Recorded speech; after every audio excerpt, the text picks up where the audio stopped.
ये blue world city के बारे में क्या कहेंगे? वो उनकी आज कल मामला थोड़े से चल रहे हैं,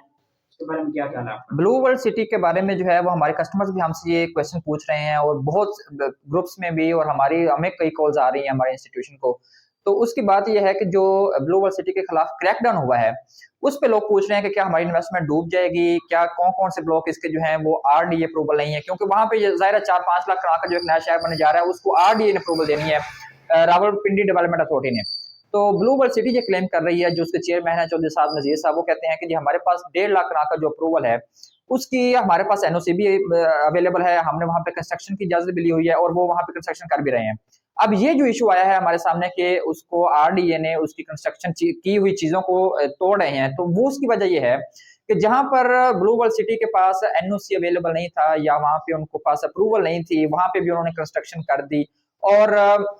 ये बात जो मैं आपको मोटो दे रहा हूँ या जो मैं आपको बात बता रहा हूँ, ये आरडीए यानी रावलपिंडी डेवलपमेंट अथॉरिटी की तरफ से जो एक नोटिस इशू किया गया है उसके बारे में जो बताया गया कि इनके पास अप्रूवल नहीं थी इस स्पेसिफिक एरिया की। तो जिन लोगों ने, जहां पे लोगों ने जो उनके जनरल ब्लॉक्स हैं फेज 1 फेज 2 उनके अंदर जहां पे भी लोगों ने इन्वेस्टमेंट की हुई है वो इन्वेस्टमेंट बिल्कुल सेव है। इन्वेस्टमेंट देखें सेव रहती है, आप प्लॉट लेते हैं उसकी फाइल लेते हैं तो वो जमीन कोई उठा के नहीं ले जाता, वो अल्टीमेटली अगर कल को डीएचए भी उसको एक्वायर करता है तो वो जमीन उनके पास ही रहेगी। वो लोग डीएचए वाले जो एडजस्टमेंट फाइल्स बनाते हैं, तो जो ग्लोबल सिटी वाले अपने फाइल्स डीएचए को बेचना चाहते हैं वो बेच लें, जितने पैसे वो डीएचए को देना चाहते हैं वो डीएचए को पैसे दे वो लें और अपने ग्लोबल सिटी जो है वो डीएचए के हैंड ओवर कर दें। लेकिन यहाँ पे चौधरी साद नजीर साहब की तरफ से ये कहा गया है कि जी यहाँ पे डीएचए चूंकि लॉन्च होने जा रहा है, डीएचए ने जमीन अक्वायर करनी है, तो वो चाहते हैं, उन्होंने पहले ग्लोबल सिटी से जो है वो डिमांड की कि हमें सारी जमीन आप दे दें। ग्लोबल सिटी ने कहा कि जी नहीं, हम लोग जो है आपके साथ मिल के यहाँ पे जो हमारा प्रोजेक्ट है 4-5 लाख कनाल का जो नया शहर लॉन्च होने जा रहा है, 4-5 बड़े डेवलपर हैं, तो उन्होंने कहा कि जी हम लोग आपके साथ मिलकर ज्वाइंट वेंचर करके और पार्टनरशिप करके हम लोग यहाँ पे बनाना चाहते हैं, हम लोग आपको अपनी जमीन नहीं दे सकते। तो अब डीएचए ने जो है वो एक आप समझ लें कि कार्रवाई की है। ये मौको जो मैं आपको बता रहा हूँ ये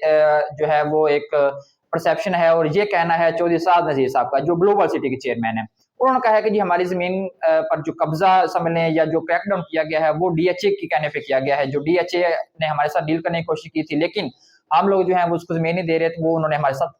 क्रैकडाउन किया है। उन्होंने आर्मी चीफ साहब से भी, वज़ीर साहब से भी रिक्वेस्ट की है कि वो इस मामले को सॉर्ट आउट करें। लेकिन अब जो बात जो इंपॉर्टेंट है वो ये है कि क्या जो इन्वेस्टमेंट है वो डूब जाएगी, तो ऐसा बिल्कुल नहीं है। इन्वेस्टमेंट आपकी बिल्कुल सेफ है। अगर ये ब्लू वर्ल्ड सिटी के पास भी रहती है जमीन, तब भी आप लोगों को एप्रिसिएशन भी मिलेगी और आपकी फाइल्स भी रहेंगी, आपके प्लॉट्स भी रहेंगी, और कोई और सोसाइटी मसलन डीएचए भी परचेज करता है ये लैंड, और तब भी ये जो आपकी प्लॉट्स हैं ये आपको वैसे ही सेफ रहेंगे। घबराने की जरूरत नहीं है, ये इनके अपने एक्सटर्नल मामला हैं, इंटरनल मामला आपके प्लॉट्स हैं वो सेफ रहेंगे, आपने जितने की भी इन्वेस्टमेंट की हुई है वो वैसी रहेगी, उसमें अपनी एनुअल एप्रिसिएशन भी आपको मिलती रहेगी, आपको प्लॉट्स मिले हुए हैं, उसमें किसी किस्म का कोई इशू नहीं है। मजीद इस तक इन्फॉर्मेटिव जानने के लिए हमारे चैनल को सब्सक्राइब करें, बेल के आइकन को लाजमी क्लिक करें ताकि इन्फॉर्मेटिव आपको बर वक्त मिल सकें। शुक्रिया।